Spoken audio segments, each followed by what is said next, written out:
마태복음 19장 16절에서 22절, 마태복음 19장 16절에서 22절 말씀입니다. 한 절씩 교독하도록 하겠습니다. 어떤 사람이 주께 와서 이르되 선생님이여 내가 무슨 선한 일을 하여야 영생을 얻으리이까?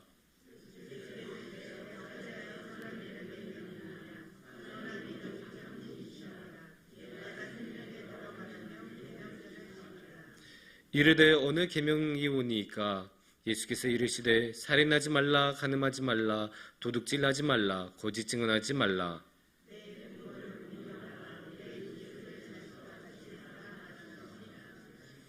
그 청년이 이르되 이 모든 것을 내가 지키었사온데 아직도 무엇이 부족하니이까?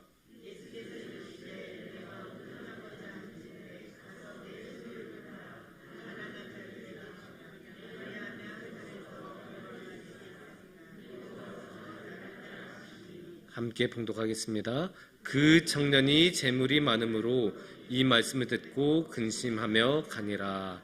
아멘. 사랑하는 성도님들, 여러분은 과학자라고 하면 어떻게 생각하십니까? 어떤 상상하십니까? 보통 우리가 과학자라고 하면 가장 표준적으로 생각하는 모습은 뭐 입어요? 하얀색 가운 쫙 입고 꼭 뭔가 이렇게 들어요. 시험관 같은 거 들고 이것저것 이렇게 부어서 뭔가를 하고 있는 그런 모습을 우리가 생각을 자주 하죠. 그 무엇을 하는 모습일까요? 실험을 하고 있는 모습이에요. 그래서 우리는 과학자라고 하면 아주 많은 경우에 실험을 하고 있는 그런 모습을 떠올리고는 합니다. 그런 생각이 틀린 게 아니에요. 굉장히 설득력이 있는 모습입니다. 왜냐? 대부분의 영화 같은데, 그림책 같은데, 드라마 같은데 보면 과학자가 실제로 그런 식으로 자주 나옵니다. 여러 가지 실험을 하고 있는 사람. 이렇게 실험이 많이 나오는데 그게 과학자를 표현하는데 틀린 것이 아닙니다. 왜냐하면 자연과학에 있어서 실험은 아주 중요한 방법론이기 때문입니다. 그러면 그 중요한 실험이란 것은 무엇일까요? 실험을 왜 할까요? 실험을 하는 이유는 간단합니다. 확실한 지식을 얻기 위해서입니다. 이게 정말로 온도 때문에 그런 건지 빛 때문에 그런 건지 무엇 때문에 이런 결과가 나온지 그 원인을 알기 위해서, 어떤 원인을 이렇게 만들었을 때 어떠한 결과가 나오고 지금 이 현상은 어떤 원인 때문에 일어난지 확실하게 알기 위해서 실험을 하는 거예요. 그래서 어떨 때는 100도씨에도 물을 끓여보고 어떨 때는 80도씨 물에 해보고 그런 식으로 여러 번 해서 그런 실험에서 이게 정확하게 확실하게 이유를 찾아내려고 합니다. 그리고 이 확실한 지식을 얻어낸 성과는 굉장하죠. 지금 우리가 이렇게 교회 예배당에서 이렇게 예배를 드릴 수 있는 것도 여러 가지 실험을 거쳐서 이렇게 지었을 때 무너지지 않는다는 게 확실하기 때문에 우리가 여기 이렇게 교회에 예배당을 짓고 예배당에서 예배를 드릴 수 있는 것 아닙니까? 이 예배당이 만약에 삐걱거리고 확실하지 않다라고 하면 누가 여기서 예배를 드릴 수 있겠습니까? 자동차 같은 경우도 그래요. 우리가 자연과학의 그 발전과 여러 성과 덕분에 자동차라는 아주 편안한 문명의 이기를 만들지 않습니까? 그래서 먼 곳 갈 땐 당연히 차를 타고 가는데 그 차가 제대로 가지 않을 거라고 생각하면 누가 차를 타고 갈 수 있겠습니까? 그렇기 때문에 이 확실한 지식이란 것은 너무나 중요합니다. 그런데 자연과학에서만 확실한 지식이 중요한 건 아닙니다. 우리 일상에서도 이 확실함이라는 건 너무나 중요합니다. 그래서 우리는 확실하게 하기 위해서 뭐도 써요? 계약서도 쓰고. 그래서 우리가 서로 약속한 게 흐트러짐이 없이 반드시 이루어지기 위해서 확실하게 하기 위해서 계약서도 쓰고 여러 가지 노력을 합니다. 그래서 여러 번 검토도 하고 계약서도 쓰고 계약서에 잘못된 거 없는지 다시 한번 검토하고 이런 여러 노력을 한 게 다 확실하게 하기 위해서입니다. 이 확실함의 소중함은 확실함이 사라졌을 때 더욱 잘 느낄 수 있어요. 확실함이 없는 것을, 확실하지 않는 것을 우리는 모호하다라고 자주 표현합니다. 모호한 것. 그래서 특히 우리가 모호할 때 주저하게 되고 불안하게 되는 모습을 자주 보는데 저는 어디서 자주 모호함을 느끼냐면 뭘까요? 냉장고를 여는 모습입니다. 냉장고를 열어서 딱 있는데 이 음식이 한 3일 정도 됐어요. 먹어도 될까? 먹으면 안 될까? 아내는 3회 정도는 괜찮아 라고 하는데 믿음이 적은 저는 이게 확실한지 아닌지를 몰라서 주저하고 그냥 먹지 말까? 이런 식으로 항상 생각하는 그런 모습을 가지고 있습니다. 그만큼 모호함은 불안함으로 이어지기 아주 쉬워요. 그래서 그런데 사람이 이 불안함은 너무나 싫어해서 이 불안함을 피하기 위해 많은 가진 수를 다 쓰죠. 특히 우리가 확실함을 절대로 얻을 수 없는 분야가 있어요. 그게 어디일까요? 미래입니다.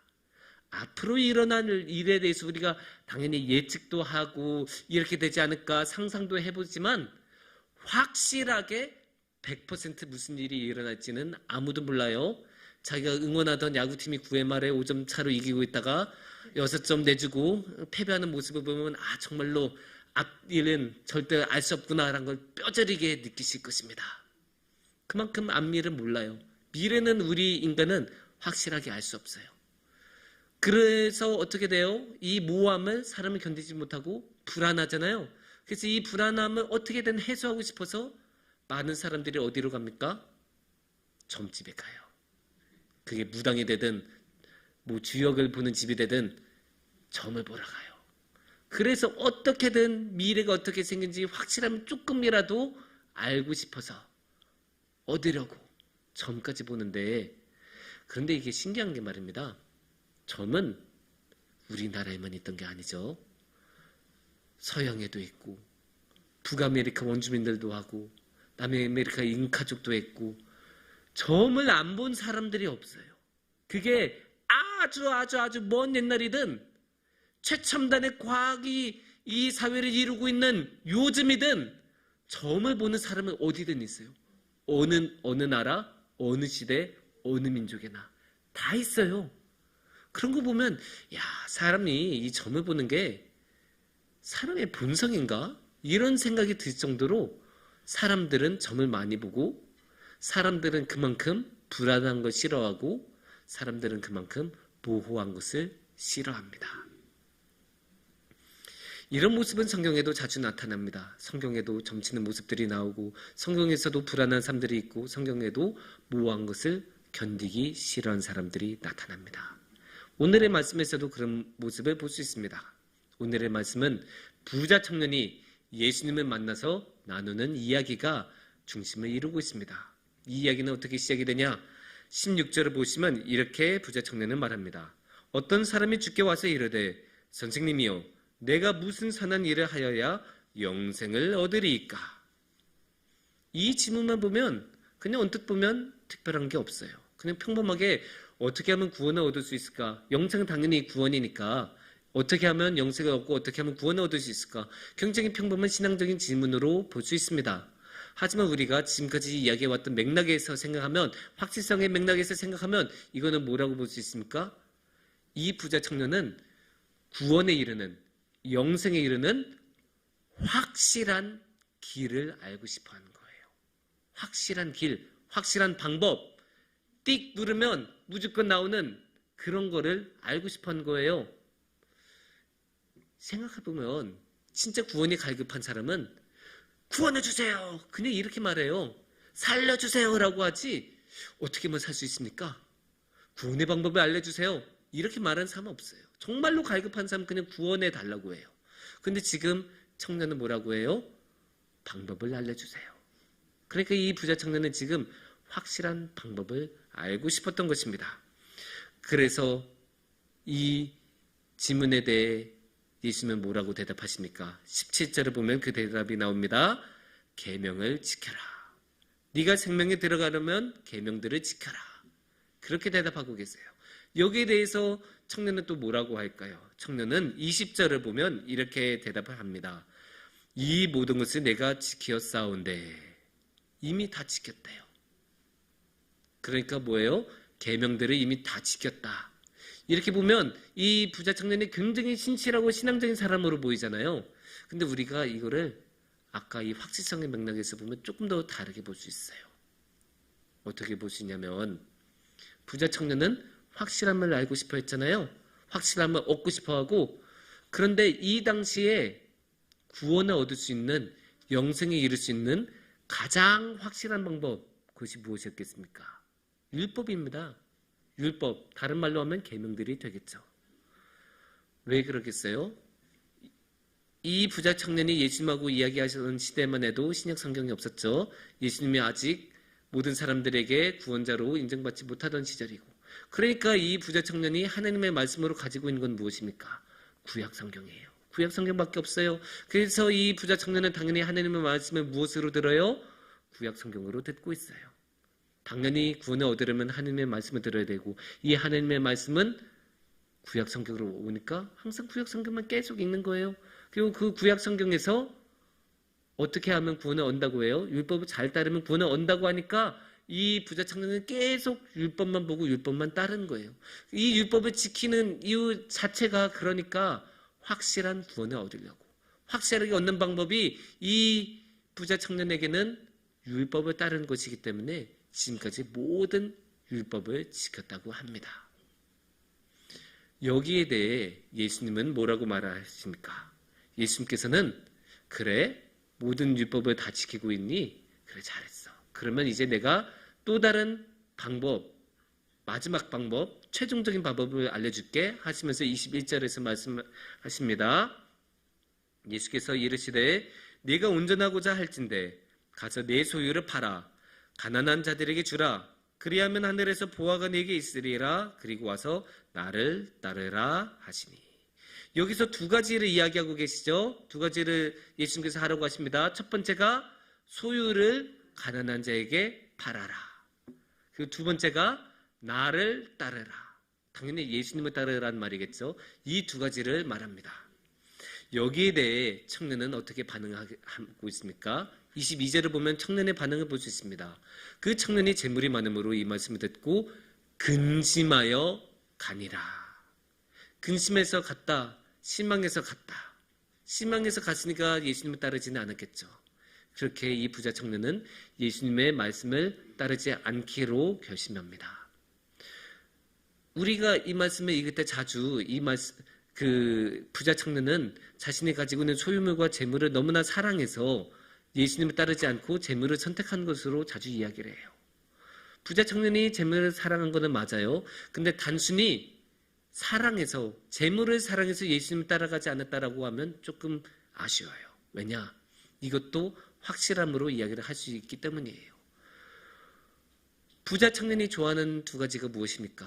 부자 청년이 좋아하는 두 가지. 하나는 율법, 또 하나는 재물이에요. 어디서 볼 수 있을까요? 율법은 모든 율법을 다 지켰다, 모든 계명을 다 지켰다고 하니까 그만큼 율법을 잘 따르고 율법을 좋아한다고 볼 수 있죠. 그 다음에 의지하는 게 재물이에요. 그러니까 재물을 포기하지 못하고 마지막까지 포기하지 못하고 예수님을 따라가지 않은 거죠. 그런데 왜 그렇게 했어요? 아까 말씀드린 대로 이 율법은 하나님의 말씀으로 확실하게 영생을 이룰 수 있는 가장 확실한 길이니까 율법을 포기하신 거예요. 재물은 왜 포기를 못하겠어요?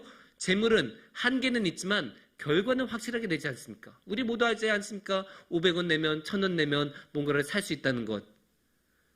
그게 재물이 가지고 있는 힘이고 확실한 결과를 만들어낼 수 있는 게 재물인데, 이제 이 예수님은 율법 오케이, 재물 오케이, 근데 다른 거 다 옆으로 두고 나를 따라와. 나만 따라와, 예수님을 따라와 라고 말을 하니까 거기에서 이 부자 청년은 생각하는 거죠. 나한테 이제 두 가지 있는 확실한 거는 율법하고 재물인데 내가 이거를 버리고 예수님을 따라가야 되나? 이 계산을 하는 거예요. 다르게 말하면 예수님이 이 율법이나 재물보다 더 확실할까? 그거를 계산하는 거예요. 근데 아무리 봐도 예수님은 옷차림만 봐도 알잖아요. 그렇게 여기저기 다 다니시는 분이신데 뭘 보고 이 부자 청년의 입장에서는 뭘 보고 믿을 수 있겠어요? 뭘 보고 확실하다고 느끼겠어요?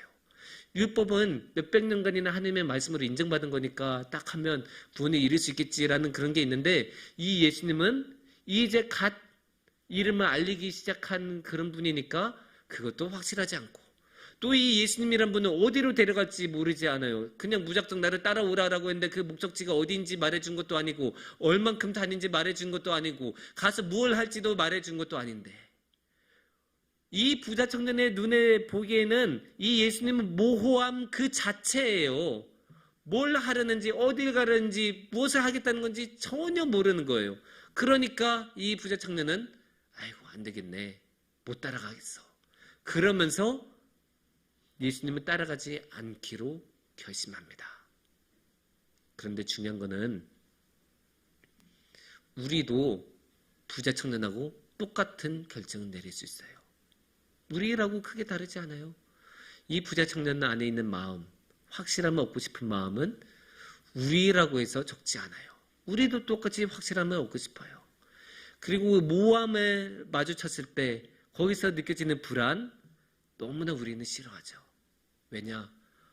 모호했을 때 그 불안감, 앞으로 어떻게 될지 모르는 불안감, 또 내가 가지고 있는 것들을 잃어버릴 수 있다는 그런 불안감.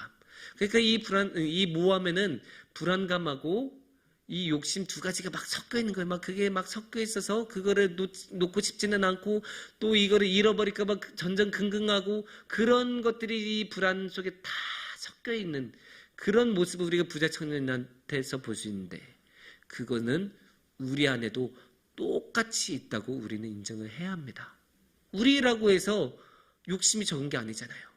우리라고 해서 이 부자 청년보다 불안감이 적은 게 아니에요. 그래서 오늘의 말씀에 부자 청년의 이름이 나타나지 않잖아요. 부자 청년의 이름이 뭔지 우리는 절대로 몰라요. 성경에 안 나오니까. 그래서 이 부자 청년 이름에 우리의 이름을 갖다 쓴다고 해도 이야기가 크게 달라지지 않을 거예요. 우리도 부자 청년하고 행동하는 게 크게 다르지 않기 때문입니다. 하지만 이 부자 청년이 결정적으로 모르고 있었던 것이 있었습니다. 예수님은 확실한 분이십니다. 예수님보다 확실한 분이 없어요. 물론 인간적인 눈으로 보면 모호할 수 있어요.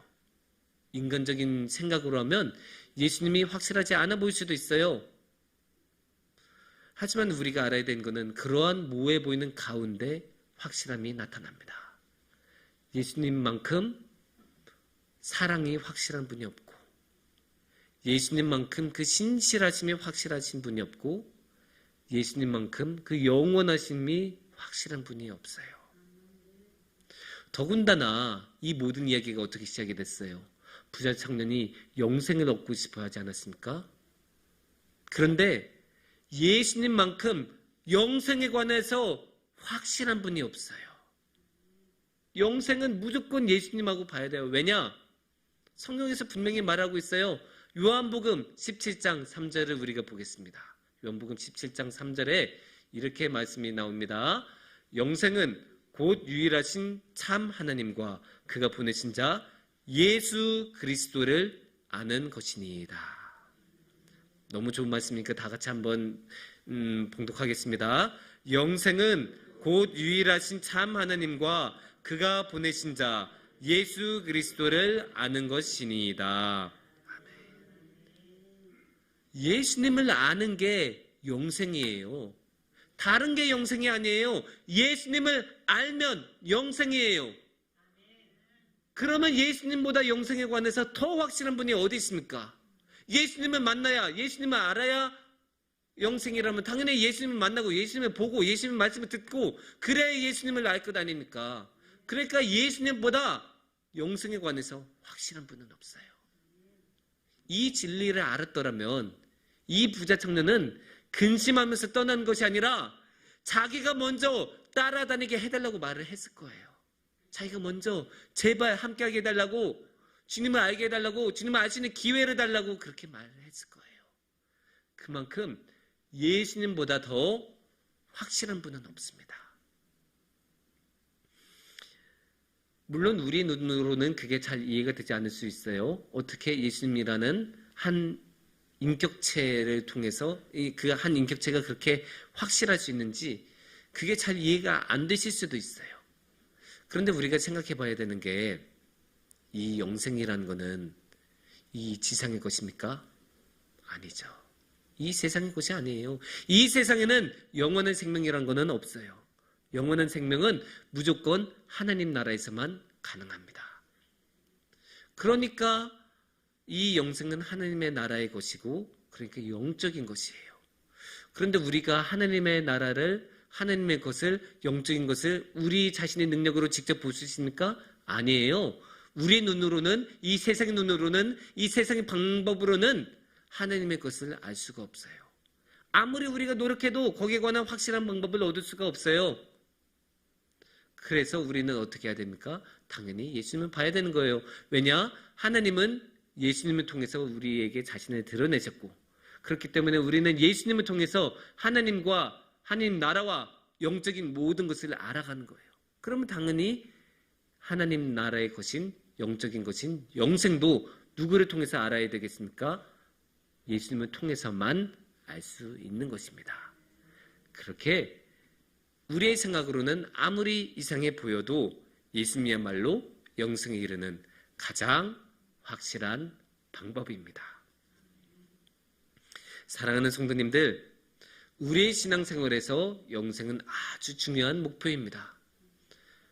우리가 이 지상에서 아무리 신앙생활 열심히 해도 영생에 이르지 못한다면 그게 얼마나 허무하겠습니까?